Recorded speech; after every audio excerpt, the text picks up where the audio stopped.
SLT within online learning සහ online working සඳහා ඇදහිය නොහැකි data දීමනා GB 30ක් රුපියල් 195යි GB 100ක් රුපියල් 490යි අඩුම මිලට වැඩිම data SLT වෙතින් කොරෝනා වෛරසය 99.9ක් දක්වා විනාශ කිරීමට උපකාරී වන Surf Excel Hygiene Boosters.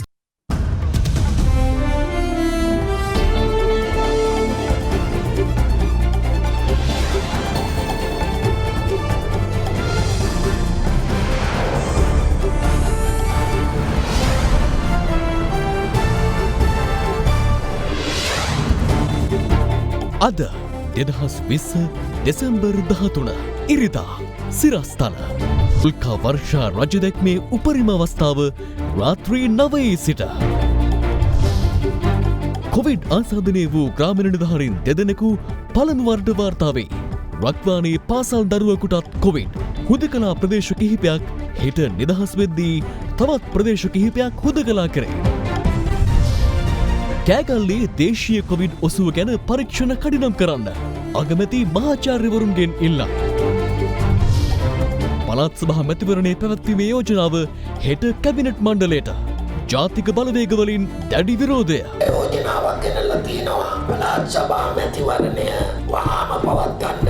මේ රටේ බහුතර ජනතාවගේ මතය නම් පළාත් සභා යනු සුදු අලියෙක් කියන එකයි. ෆයිසර් කොවිඩ් එන්නත හෙට සිට අමරිකානුවන්ට. ඇල්කොහොල් අඩංගු හෑන්ඩ් සැනිටයිසර් භාවිත කරන්න. ලෙඩ රෝග ඇති කරන විෂ බීජවලට එරෙහිව සටන් කරන්න. හඳුන්වා දීමේ මිල රුපියල් 350යි. Try out our new product range. Celebrate and feel the difference. From Ada Derana, this is Ada Derana Prime Time with Vasanthi Nanayakara and Shatara Alvis. Live from Studio 24 in Colombo. අයුබෝවන් වදත් ලංකාවේ අංක එකේ සහ විශ්වසනීයම පුවත් විකාශය අද දෙරන 6:55 සමගයි. විවිධ වර්ණවලින් යුක්තව ඇදහැරෙන ජෙමිනිට් උල්කාපාත වර්ෂාව දැක ගැනීමේ අවස්ථාව අද රාත්‍රියේ ඔබට උදාවනවා. එය අද සහ හෙට යන දෙදින තුල නිරීක්ෂණය කළ හැකියි. මෙම ඉතා දර්ශනීය අයුරින් දැකගත හැකිවන උල්කා වැස්ස හැඳින්වෙන්නේ උල්කා වර්ෂාවන්හි රජ දැක්ම ලෙසයි. The big story.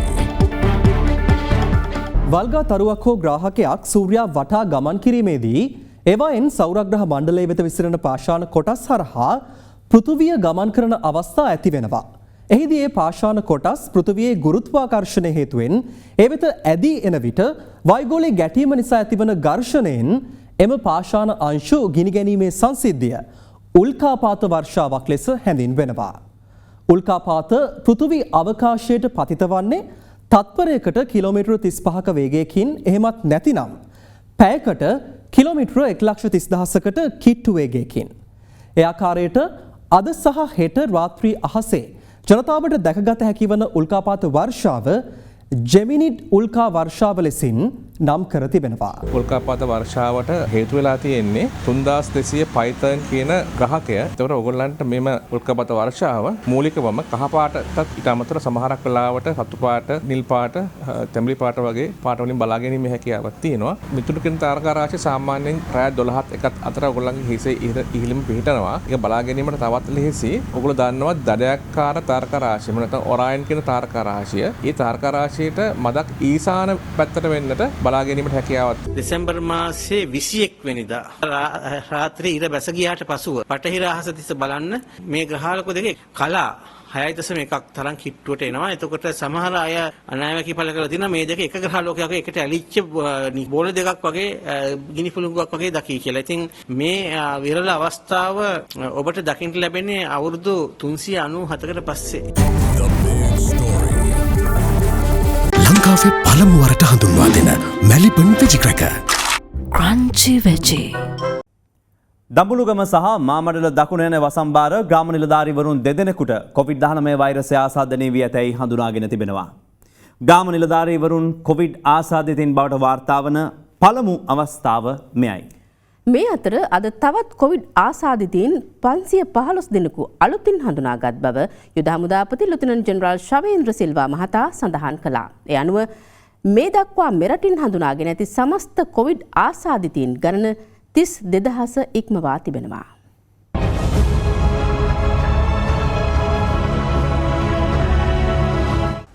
දඹුල්ල මහනගර සභා බල ප්‍රදේශයේ දෛනිකව අහඹු PCR පරීක්ෂණ 200ක් පමණ සිදු කරන අතර ඉකුත් දෙසැම්බර් 10 වනදා සිදු කළ අහඹු PCR පරීක්ෂණ 200ක් අතරින් සිව් දෙනෙකුට වෛරසය ආසාදනය වී ඇති බව හඳුනාගෙන තිබෙනවා. ඒ අතරට දඹුල්ල ආර්ථික මධ්‍යස්ථානයේ වෙළඳසැල් 3ක සේවකීන් 3 දෙනෙකු සහ දඹුලුගම වසමේ ග්‍රාම නිලධාරීවරයාද අයත් බව ප්‍රදේශීය බහර සෞඛ්‍ය අංශය සඳහන් කළා. ග්‍රාම නිලධාරියෙකුට COVID-19 වෛරසය ආසාදනය වී ඇති බවට හඳුනාගත් පළමු අවස්ථාව මෙයයි. අදාළ නිලධාරියා අහඹු PCR පරීක්ෂණ සඳහා ඉදිරිපත්ව තිබුණේ ස්වේච්ඡාවෙන්මයි.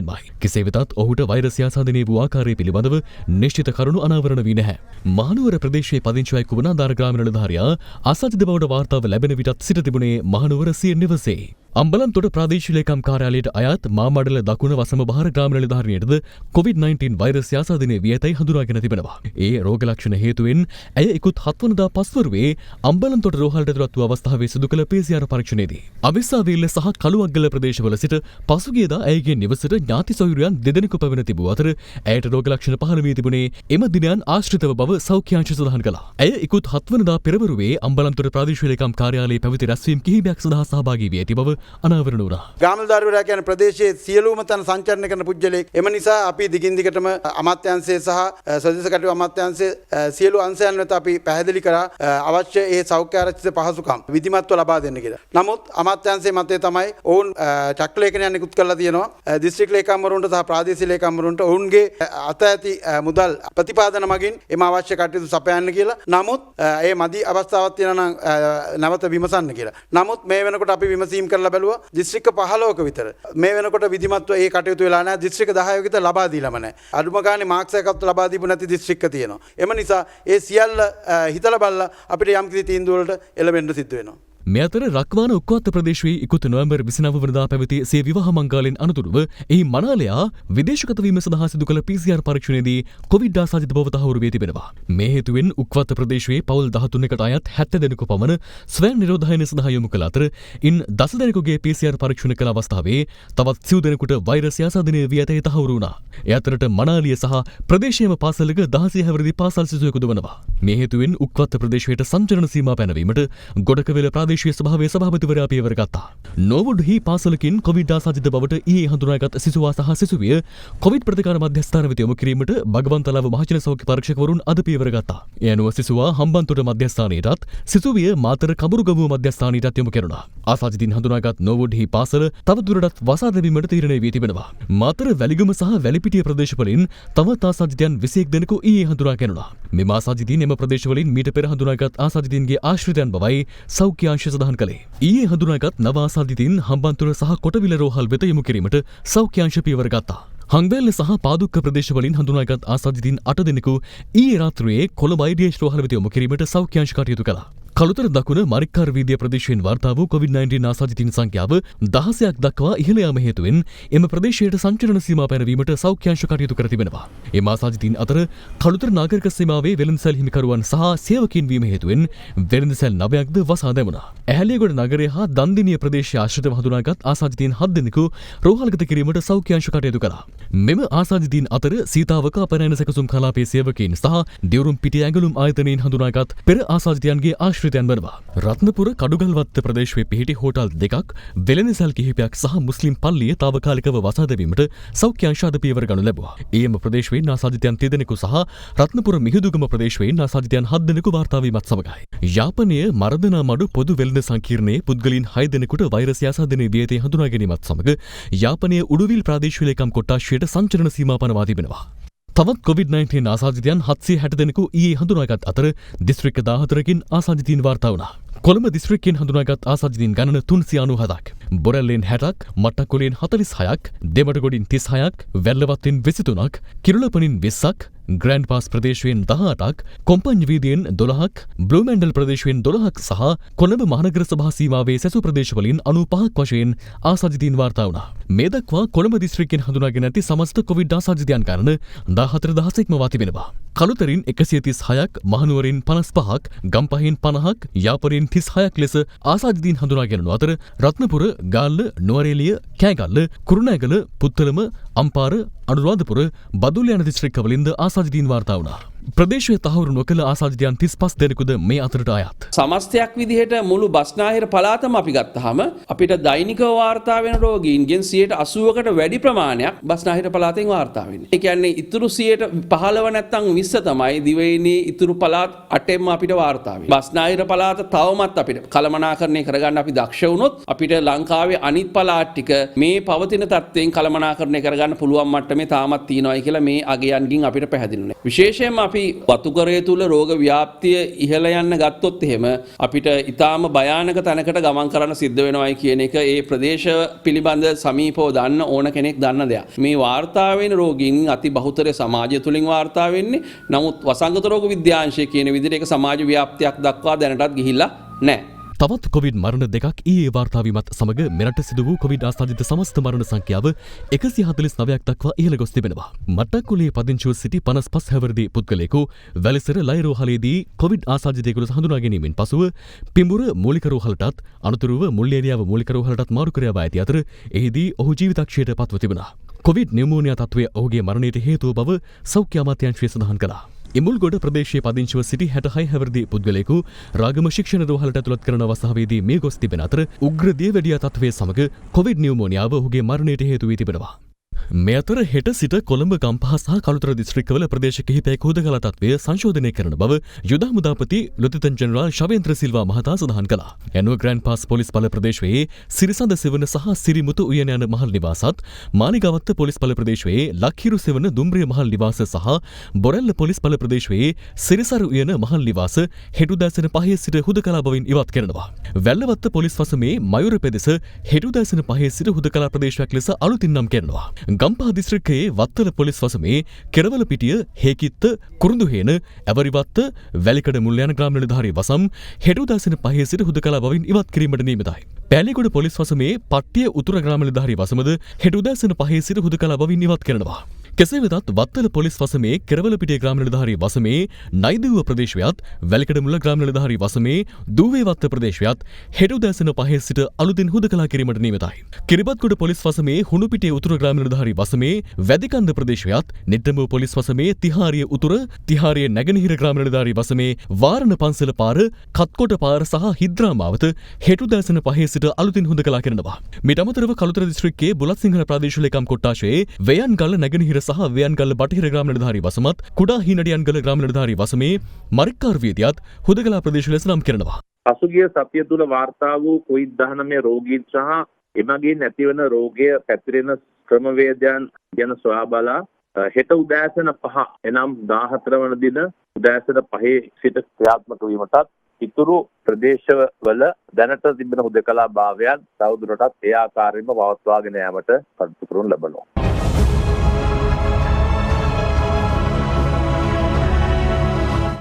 කොවිඩ් වසංගතය හේතුවෙන් අත්හිටවා තිබූ මෙරට වාණිජ හා විශේෂ ගුවන් සේවා යළි ආරම්භ කිරීමට රජය තීරණය කර තිබෙනවා. ඒ අනුව එළඹෙන දෙසැම්බර් 26 වෙනිදා සිට වාණිජ සහ විශේෂිත ගුවන් සේවා යළි ආරම්භ වන බවයි සිවිල් ගුවන් සේවා අධිකාරිය සඳහන් කළේ. කොවිඩ් වසංගතය හේතුවෙන් මෙරට වාණිජ හා විශේෂිත ගුවන් සේවා මාස 8කට අධික කාලයක් අත්හිටුවා තිබුණා. එම ජාත්‍යන්තර ගුවන් ගමන් යළි ආරම්භ කිරීමට සිවිල් ගුවන් සේවා අධිකාරිය තීරණය කර තිබෙනවා. ඒ සභාපති උපුල් ධර්මදාස මහතා නිකුත් කළ නිවේදනයේ සඳහන් වන්නේ එළඹෙන 26 වෙනිදා සිට වාණිජ සහ විශේෂ ගුවන් මෙහෙයුම් ආරම්භ කිරීම සඳහා අවසර ලබා දී ඇති බවයි. මේ යටතේ කටුනායක, මත්තල, යාපනය සහ මඩකලප යන ගුවන් තොටුපළ වෙත මෙහෙයුම් කටයුතු යළි ආරම්භ කිරීමට අවසර හිමි වෙනවා. කොවිඩ් ව්‍යාප්තිය නිසා තාවකාලිකව වසා දැමුණු මහනුවර මහනගර සභා සීමාවේ පාසල් 42ක් හෙට සිට යළි විවෘත කරනවා. නමුත් මහනුවර ත්‍රිත්ව විද්‍යාලය, කලීමගල් විද්‍යාලය සහ තක්ෂිලා විද්‍යාලය එලෙස විවෘත කෙරෙන්නේ නැහැ. දැන් හෙට සිට අපි දැක්කා මහනුවර ප්‍රදේශයේ පාසල් අරිනවා කියලා නිවේදනය කළා තියෙනවා. ඒ දෙමව්පියෝ අපිට කතා කරලා කියන අපේ දරුවෝ අපි පාසල් ලෙවන්නේ නැහැ. ඉතින් එතෙන්ටපත් වෙලා තිබෙනවා. ආණ්ඩුව පාසල් අරිනවා, දෙමව්පියෝ තමන්ගේ දරුවන් පාසල් ලෙවන්නේ නැහැ, දෙමව්පියෝ පාසල් වහලා තිබෙනවා. ඉතින් මෙවැනි වටපිටාවක් තිබෙන්නේ. ඉතින් මේක ඇතුලේ එහෙනම් මේ බින වැටුණු අධ්‍යාපනයේ නගා සිටීම සඳහා විධිමත් සැලැස්මක් ඕනේ. රට පුරාම තැන් තැන්වල මේ කොවිඩ් ආසාදනයන් ආසාදිතයෝ සහ නිරෝධායන ළමයි ඉන්නවා. ගුරුවරුත් ඒ වගේ ඉන්නවා, විදුහල්පතිවරුත් ඒ වගේ ඉන්නවා. හෙට දිනේදී පාසල් ආරම්භ වුණාම නැවත 23 පාසල් නිවාඩු දෙන්න තියෙන්නේ. එතකොට දැන් අධ්‍යාපන අමාත්‍යාංශය අපිට පේන්න තියෙන දේ තමයි කිසිදු වැඩපිළිවෙලක් නැතුව තමයි මේ පාසල් ටික පවත්වාගෙන යන්නේ. අපි දැක්කා දැන් ඊයේ අවස මඩකලපුර ප්‍රදේශයේ කල්කුඩ අධ්‍යාපන කොට්ටාශයේ පිල්ලයාන් මහත්මයාව පිළිගන්නවා මේ. කොවිඩ් ආසාදිත තත්ත්වයක් රට පුරා වාර්තා වෙනවා. කොවිඩ් නිසා නැගෙනහිර පළාතේ කල්මුනේ කලාපේ සම්පූර්ණයෙන් වහලා තියෙනවා. සමහර පාසල් ළම කොවිඩ් ආසාදිත තත්ත්වේ වහලා තියෙනවා. මේ පිල්ලයාන්න පිළිගන්න මේ පාසල් ළමයි යොදගෙන බෑන්ඩ් කණ්ඩායමක් පවත්වාගෙන යනවා. ආණ්ඩුව මේව බලාගෙන ඉන්නවද කියලා අපි අහන්නේ. පාසල් නිලැඳුම් පිණි සෙනසුරාදා දවසේ දැන් මේවා සම්බන්ධයෙන් ගන්න ක්‍රියාමාර්ගය මොකද්ද?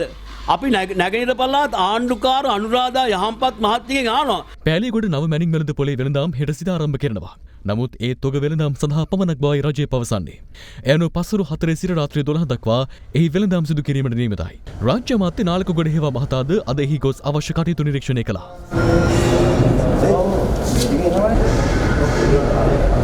හෙට සිට සාමාන්‍ය ආකාරයට මැනින් වෙළඳ වල වැඩ පටන් ගන්න අපි මුලින්ම පටන් ගන්න තොග වෙළඳාම පරණ මැනින් වෙළඳ පොලේ සිටි තොග වෙළඳුන්. ඔවුන්ගේ වැඩ කටයුතු ආරම්භ කරනවා හෙට. ඊට පස්සේ දින කිහිපයක් ඇතුළත අපි ක්‍රමක්‍රමයෙන් ඒක විවෘත කරනවා සිල්ලර් වෙළඳන්ට 95ක් විතර මේ අලුත් කඩවලින් ලැබෙන්නේ හිටපු වෙළඳන්ට. COVID-19 මැඩ පැවැත්වීමට දේශීය වශයෙන් සොයාගෙන ඇති ප්‍රතිකාර ක්‍රම සහ ඖෂධ විද්‍යානුකූලව තහවුරු කිරීම සඳහා වන පරීක්ෂණ කඩිනම් කරන්නයි අග්‍රාමාත්‍ය මහින්ද රාජපක්ෂ මහතා ජාතික පර්යේෂණ සභාවට දැනුම් දී තිබෙනවා. කෑගල්ලේ ධම්මික වෙද මහතාගේ ඖෂධය සම්බන්ධයෙන් පරීක්ෂණ කටයුතු සඳහා ජ්‍යෙෂ්ඨ මහාචාර්යවරුන් 6 දෙනෙකු යොමු කර ඇති බවද අග්‍රාමාත්‍යවරයා පවසනවා. COVID-19 මැඩ පැවැත්වීමට දේශීය වශයෙන් සොයාගෙන ඇති ප්‍රතිකාර ක්‍රම සහ ඖෂධ විද්‍යානුකූලව තහවුරු කිරීම සඳහා වන පරීක්ෂණ කඩිනම් කරන්නයි අග්‍රාමාත්‍ය මහින්ද රාජපක්ෂ මහතා ජාතික පර්යේෂණ සභාවට දැනුම් දුන් බව අග්‍රාමාත්‍ය මාධ්‍යේකකය නිවේදනයක් නිකුත් කරමින් සඳහන් කළා.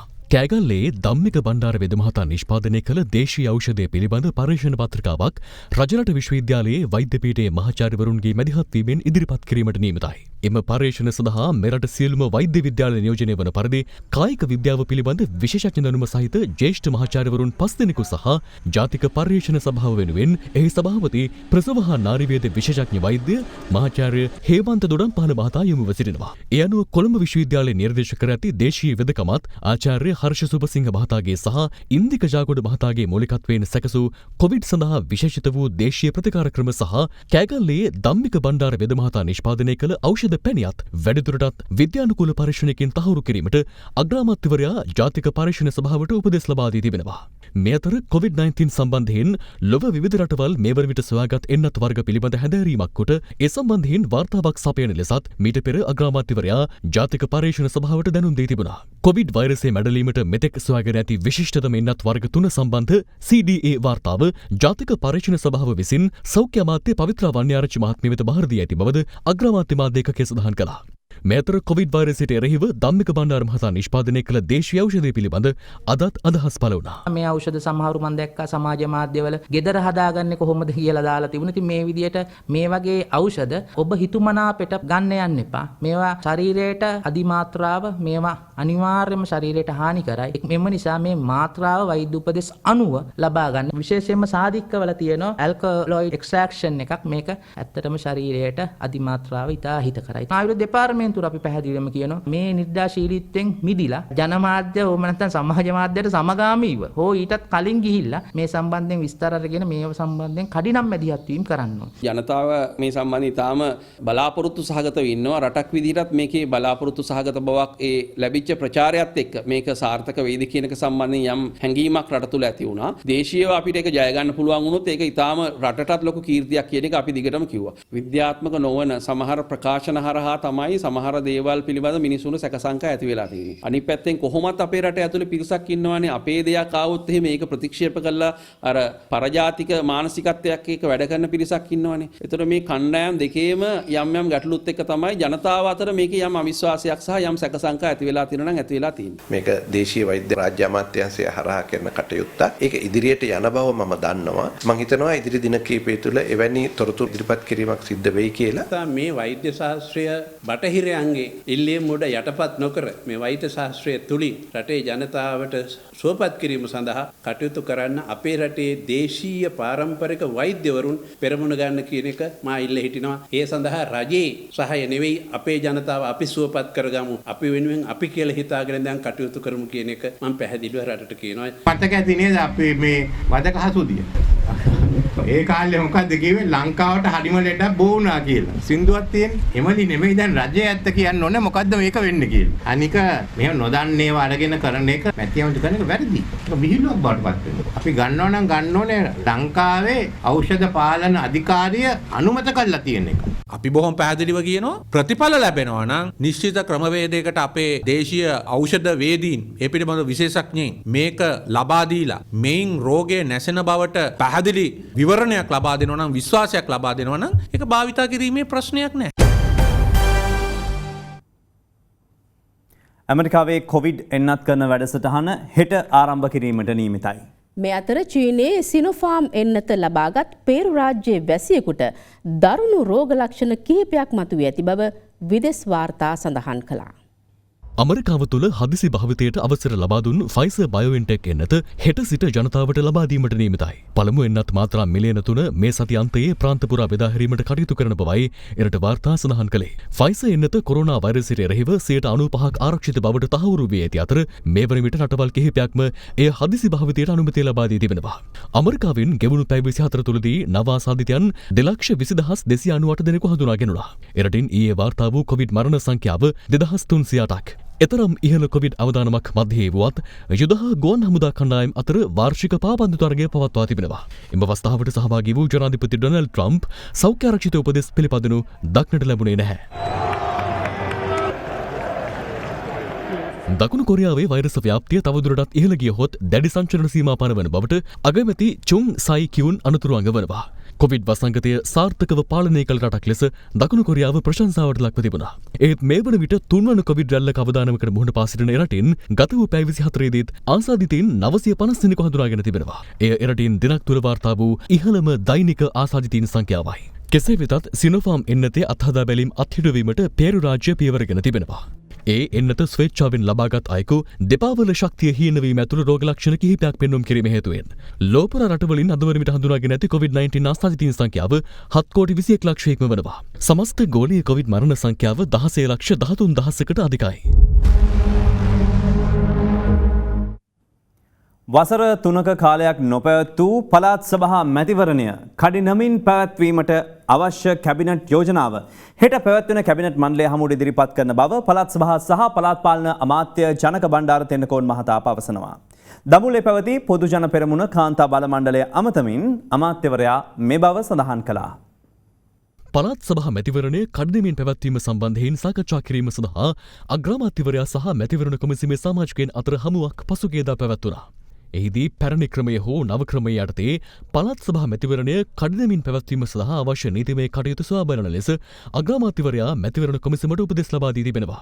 එවන් පසුබිමක පළාත් සභා මැතිවරණය කඩිනමින් පැවැත්වීම සඳහා වන කැබිනට් යෝජනාව හෙට පැවැත්වෙන කැබිනට් මණ්ඩල හමුවට ඉදිරිපත් කිරීමට විෂය භාර අමාත්‍යවරයා තීරණය කර තිබෙනවා. පළාත් සභා මැතිවරණය අවුරුදු 3ක් නෑ. හෙට කැබිනට් රැස්වීම තියෙනවා. මම හෙට යෝජනාවක් ගෙනල්ලා තියෙනවා. පළාත් සභා මැතිවරණය වහාම පවත්වන්න කටයුතු කරන්න ඕනේ. කෙසේ වෙතත් මෙම තීරණය සම්බන්ධයෙන් පාර්ශව කිහිපයක් අද මෙලෙස අදහස් පළ කළා. 75%කට වැඩි පරිපාලන කටයුතු කරන්නේ පළාත් සභාවේ. යහපාලන ආණ්ඩුව පොහොට්ටුවට පයේ තමයි මේක කල් දැම්මේ. දැන් අපේ වාකීමක් යුතුකමක් තියෙනවා. මේක තව කල් අරින්න නැතුව පුළුවන් තරම් ඉක්මනින් පළාත් සභා මැතිවරණය තියලා වත්මන් අගමැතිතුමා තුමත් ප්‍රකාශ කළා මේ 13 වෙනි සංශෝධනය 19 වෙනි සංශෝධනය ඇතුළු මැතිවරණ ක්‍රමයේ මේ සියල්ල නිවැරදි කිරීම සඳහා 3-2ක ජනවරමක් ලැබුණොත් කටයුතු කරන බව. අනික් පැත්තට නීති සම්පාදනය කරන පළාත් සභා 9ක් පවත්වාගෙන යමින් එක රටට එක නීතියක් කියන කාරණේ ඉෂ්ට කරගන්න පුළුවන් කියලා අපි හිතන්නේ. ඒ නිසා ත්‍රස්තවාදය නැත්නම් මිලේච්ඡත්වය අවියක් කරගෙන ලබාගත්තු පළාත් සභා නොපමාව නිවැරදි විය යුතුයි කියන එක තමයි අපේ මතය. ඒ සඳහා අවශ්‍ය ව්‍යවස්ථා සංශෝධන කෙරෙන තෙක් පළාත් සභා මැතිවරණ පවත්වන්න යාම අපි හිතන්නේ නම් ඒ ජනවරමට හිම්පිටින්ම පිටුපෑමක් හැටියට. ඇමතිකම් මන්ත්‍රීකම් දෙන්න බැරි වෙච්ච ගන්න බැරි වෙච්ච අයටත් මගේ ඒගොල්ලන්ගේ ලොකු බලාපොරොත්තුවක් තියෙනවා අපට පළාත් සභාවෙන් හරි තනතුරක් ලැබෙයි කියලා. නමුත් අප දකින්නේ ශ්‍රී ලංකාවට පළාත් සභා අවශ්‍ය නැහැ කියන එකයි. මේ පළාත් සභා හරහා රට බෙදුම් වාදයට නතු වෙලා තියෙනවා. පළාත් සභා සඳහා වෙන වෙන රටේ මුදල් ජනතාවගේ මුදල් වලින් 80%ක් විතරම යන්නේ මේ දේශපාලඥයෝ 14ක් නඩත්තු කරන්න. ඒ නිසා පළාත් සභාව කිසිසේත්ම අවශ්‍ය වන්නේ නැහැ. මේ රටේ බහුතර ජනතාවගේ මතය නම් පළාත් සභා යනු සුදු අලියෙක් කියන එකයි. අද වෙනකන් අඩුවාසයෙන් උතුරේ නැගෙනහිර ජනතාවත් මේ පළාත් සභා ඡන්දය ඉල්ලන්නේ නැහැ. උතුර නැගෙනහිර මන්ත්‍රීවරුන්වත් මේ ඡන්දය ඉල්ලන්නේ. මොකද මේ මෙච්චර කැක්කුමක් මේ ඡන්දය පවත්වන්න. මොකද මෙච්චර බලය ඒක රාශි කරගන්න හදන්නේ. 3/2ක බලය අරන් දුන්නා. 69 ලක්ෂයක් ඡන්දය දුන්නා. 20 වෙනි ව්‍යවස්ථා සංශෝධනයක් ගෙනල්ලා තව බලය එකතු කරගත්තා. දැන් පළාත් සභා පවත්වලා පළාත් සභා බලයත් රැස් කරගන්න හදන්නේ කුමක්ද කරන්න හදන්නේ? මේ රටේ මැතිවරණය පවත්වලා විශාල ධනස්කන්ධයක් යට කරලා හෙන්චයන් රාශිය ජීවත් වීමේ වරප්‍රසාද වරදාන ලබා දීමේ මැතිවරණයක් හැටියටයි අපි දකින්නේ. ඒ නිසා පළාත් සභා මැතිවරණය පැවැත්වීම පිළිබඳව අපේ දැඩි අප්‍රසාදය මේ රජයට පළ කර සිටිනවා. ජනාධිපතිවරණයේදී සහාය දුන් පිරිස් අතරද රටේ වෙනසක් ඇති කිරීමට අකමැති පුද්ගලයන් සිටින බව බෙල්ලන්විල රජමහා විහාරයේ විහාරාධිපති ආචාර්ය පූජ්‍ය බෙල්ලන්විල ධම්මරතන හිමියන් පවසනවා. ජනාධිපති ගෝඨාභය රාජපක්ෂ මහතා අද පස්වරුවේ උන්වහන්සේ බැහැ දැකීමට පැමිණි අවස්ථාවේදී මේ බව ප්‍රකාශ කෙරුණා. බෙල්ලන්විල රජමහා විහාරයේ විහාරාධිපති ආචාර්ය පූජ්‍ය බෙල්ලන්විල ධම්මරතන හිමියන්ගේ අදට දී ඇති 83 වන ජන්මදිනයේ නිමිත්තෙන් උන්වහන්සේ බැහැ දැකීමට ජනාධිපති ගෝඨාභය රාජපක්ෂ මහතා අද පස්වරුවේ විහාරස්ථානයේ වෙත පැමිණියා. අමාරු නම් විවේචනය කරනවා මම නම් කියන්නේ මම වැඩියෙන් තමන්ගේ වැඩවලට කාලය යොමු කරන්න මේ අපි ගැන වැඩි බලන්න ඕනේ. ඊයේ ප්‍රේද කියපු කතාව බොහොම හොඳයි. රටේ වෙනසක් ඇති කරන්න නම් මිනිස්සුන්ට ඕනකම තියෙන්න ඕනේ ඒක. නැත්නම් ඒක කරන්න බෑයි කියලා ඔබතුමා කියලා තිබුණේ. කොටසක් ඉන්නවා මේ ඡන්දෙත් දීලා මේ සහායක් දීපු අය. නමුත් මේ වෙනස ඇති වෙනවට කැමති නැහැ. වී වගාව කරන මුවාවෙන් රජයේ ඉඩම්වල සිදුවන මැණික් ගැරීමක් පිළිබඳ පුවතක් ලග්ගල ප්‍රදේශයෙන් වාර්තා වෙනවා. එබැවින් එම ඉඩම්වල නිසි ක්‍රමවේදයට අනුව ගොවිතැන් කළ තවත් පිරිසක්ද අද වන විට ගැටලුවකට මුහුණ පා සිටිනවා. මේ ලග්ගල ප්‍රාදේශීය ලේකම් කොට්ටාශයට අයත් තලගොයි ආරගම්මානයයි. ගොවිතැන සිය ජීවනෝපාය මාර්ගය කරගත් මෙම ප්‍රදේශයේ ජනතාව මේ වන විට ගැටලු රැසකට මුහුණ පා සිටිනවා. ඒ රජයේ ඉඩම්වල වගා කර ඇති කුඹුරු සඳහා ජනය ලබා දුන් ඇලමාර්ගය ප්‍රාදේශීය ලේකම්වරයා විසින් පස්තමා වසා දැමීමට පසුගියදා කටයුතු කිරීමත් සමගයි. නැයිනේ ප්‍රභාකරන් මාවිල්ලාර වාහනේ මෙච්චර විනාශයක් වුණේ. ඉතින් ඒකට දෙවෙන්නේ නැහැනේ මේක. මිනිහෙක් වපුරන් කන හාල්ලට නැති කරා නම් රජයේ චක්‍රවේලයේ රජ නිලධාරී ප්‍රභාකරනුයි තුන්දෙනාම එකයි. ඕක නැත්ත කතාව. නමුත් ලග්ගල ප්‍රාදේශීය ලේකම් එස් විජයකුමාර මහතා පැවසුවේ අදාළ පිරිස වී වගා කරන මුවාවෙන් එම ඉඩම්වල මැණික් ගැරීමේ ක්‍රියාවලියක නිරත වන බවයි. රජයේ ඉඩම් ආරක්ෂා කර ගැනීමේ අරමුණින් මෙම ඇලමාර්ගයේ වසා දැමීමට කටයුතු කළ බවත් ලග්ගල ප්‍රාදේශීය ලේකම්වරයා සඳහන් කළා. අනවශ්‍ය ඉඩම් අල්ලගෙන තියෙනවා. ඉඩම් ටික අපි කුඹුරු ඉඩම් විදිහට බෙදන්න තියෙනවා. ඒක උතන පෙන්නුවාට මේකේ මැණික් තියෙනවා. අනිත් කාරණා ගැන ඇවිල්ලා ඉන්නේ. ඒක රෝකෙම කොටසක් ඉන්නවා මේ ගමේ මිනිස්සුලා අවුරුදු 30ක් විතර වගා කරන කොටස. ඉතින් මේගොල්ලන් අයින් වෙන්න කිව්වට අයින් වෙන්නේ නැහැ. නමුත් ඊට ප්‍රදේශවාසීන් දැක්වූයේ මෙවන් ප්‍රතිචාරයක්. කෑල්ල ඔක්කොම මේ කියන්නේ නිලධාරි දැනුවත්ව පතර කපලා ලොකු කට්ටිය ඇවිල්ලා. හොරෙන් බලපත්‍ර නැතුව. බලපත්‍ර අක්කර දෙකකට දීලා අක්කර 5-6ක කපනවා. දැන් එයාලට කිසිම නීතියක් මෙතන ඉස්සරපතිතුමාම වසේ මහරච්චි මහත්තයාත් කරන්නේ නැහැ. දුප්පත් අපිට තමයි මේ හැමදේම කරන්නේ. කෙසේ වෙතත් ජනතාව අදාළ බලධාරීන්ගෙන් ඉල්ලා සිටින්නේ අස්වැන්න ලැබෙන තුරු පමණක් තමන්ට සිය වගාවන් සඳහා අදාළ ඇලමාර්ගයෙන් ජනය ලබා ගැනීමට අවස්ථාව සලසා දෙන ලෙසයි. අපිට මේ ඇස්වන්න ගන්නකම් අපිට ඉන්න දෙන්න. අපි රජයේ ඉඩම් කියන අනවසර ඉඩම් කියලා දන්නවා. ඉතින් අපිට මොකක් හරි සහනයක් කරලා දෙන්න කියලා තමයි ඉල්ලන්නේ. දැන් තවත් පුවත් කිහිපයක්. ඓතිහාසික විජිතපුර බලකොටුව සීමාවේ පුරාවිද්‍යාත්මක වටිනාකමක් ඇති ගොඩනැගිල්ලක නටබුන් වලට හානි පමුණුවමින් තාප්පයක් ඉදිකිරීමේ සිද්ධිය සම්බන්ධයෙන් අද දින පසුගියදා අනාවරණ කළ පොතට අදාළව තරඟුවටපත් සැකකරුවන් 10 දෙනා ලබන 24 වෙනිදා දක්වා ආරක්ෂිත බන්ධනාගාරගත කෙරුණා. ඒ සැකකරුවන් කැකිරාව මහේස්ත්‍රාත් අධිකරණය හමුවට අද ඉදිරිපත් කළ අවස්ථාවේදී මේ අතරෙම තාප්පය ඉදිකිරීම සඳහා බිම සකස් කිරීමට යොදාගත් බැකෝ යන්ත්‍රයද අද ඉපොළොගම පොලිස් නිලධාරීන් විසින් සිය බහරයට ගෙනුණා. මේ අතර මීගමුව පෙරියමුල්ල ප්‍රදේශයේ නිවසකට ඊයේ රාත්‍රී කඩාවැදුණු පිරිසක් නිවසේ රැඳී සිටි තරුණයෙකුට තියුණු ආයුධ වලින් පහර දී පලා ගොස් තිබෙනවා. පහර කැමෙන් තුවාල ලැබූ තරුණයා මේ වන විට මීගමුව දිස්ත්‍රික් රෝහලේ ප්‍රතිකාර ලබන අතර ඔහු ජපන් තරුණියක සමග ප්‍රේම සම්බන්ධතාවක් ඇති කර ගැනීම හේතුවෙන් පසුගිය දිනවල මහත් ආන්දෝලනයක් ඇති කළ ශ්‍රී ලාංකික තරුණයාගේ නැගණියගේ පෙම්වතා බවටයි වාර්තා වන්නේ. පහර දුන් පිරිස නිවස වෙත පැමිණෙන ආකාරය සහ පහර දීමෙන් පසු පලා යන ආකාරය අසල සතු කර තිබූ ආරක්ෂක කැමරාවක මෙලෙස සටහන්ව තිබුණා. එමනම් අපගේ ප්‍රධාන පුවත් ප්‍රකාශය මෙතකින් නිමාවට පත් වෙනවා. සුබ රාත්‍රියක්.